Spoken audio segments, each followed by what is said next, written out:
히브리서 8번째 묵상입니다.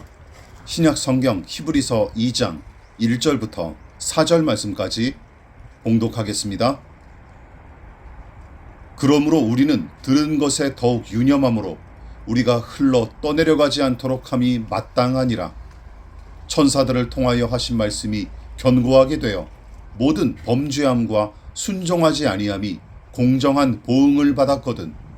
우리가 이같이 큰 구원을 등한히 여기면 어찌 그 보응을 피하리요. 이 구원은 처음에 주로 말씀하신 바요 들은 자들이 우리에게 확증한 바니 하나님도 표적들과 기사들과 여러 가지 능력과 및 자기의 뜻을 따라 성령이 나누어 주신 것으로서 그들과 함께 증언하셨느니라. 어떤 이들은 본문을 읽고 다음과 같이 문제를 제기할 수 있죠. 천사들을 통해 하신 말씀이라면 하나님께서 친히 말씀하신 게 아니지 않습니까? 따라서 말씀의 권위가 떨어지는 것은 아닙니까? 어느 정도 일리 있는 지적이지만 그렇다고 그 말씀의 권위가 낮아지거나 값어치가 떨어지는 것은 아닙니다. 왜냐하면 그 말씀 역시 하나님의 말씀이기 때문이죠. 자, 이 부분을 유념하십시다.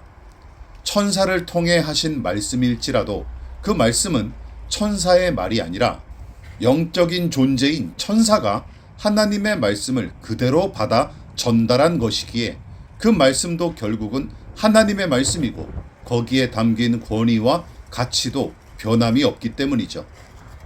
그래서 히브리서의 저자는 유대인 독자들을 향해 여러분, 율법과 예언의 대부분은 하나님께서 천사를 통해 우리 조상에게 전하신 것인데 천사가 전한 그 말씀이 하나님의 권위를 고스란히 담고 있었던 까닭에 죄를 저지르고 불순종하던 우리 조상은 그 말씀에 따라 보상을 받거나 혹은 보응을 받았습니다 하고 회고하는 것이죠.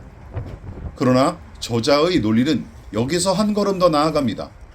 즉 하나님께서는 천사가 전한 말씀일지라도 그것을 무시하거나 어기면 당신의 뜻을 거스른 것으로 간주하시고 엄정하게 심판하셨는데 하물며 당신의 아들을 친히 보내셔서 말씀하신 복음은 물론이고 그 아들을 통한 계시를 등한히 여기는 짓은 과연 얼마나 큰 보응과 심판을 받겠느냐는 것입니다.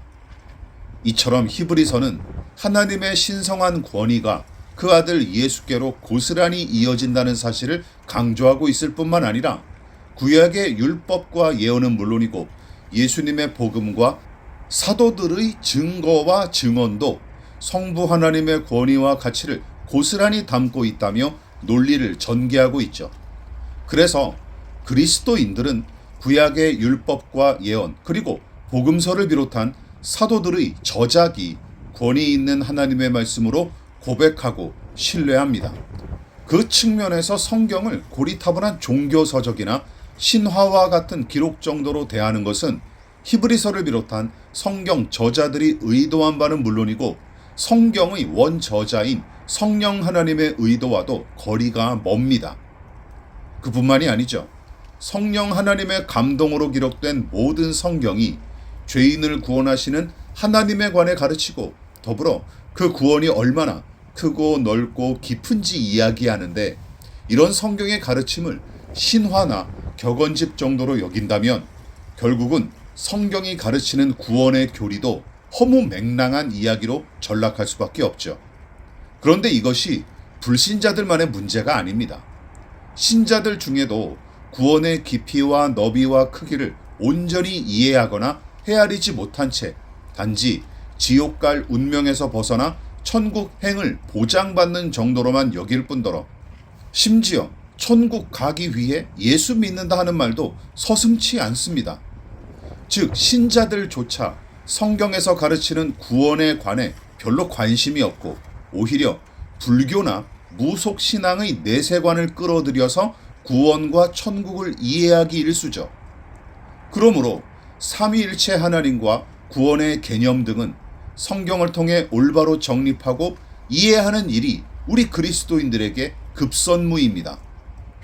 말씀으로 확신하고 기도로 그 구원의 은혜를 날마다 경험하는 저와 여러분 되시기를 진심으로 부탁드립니다.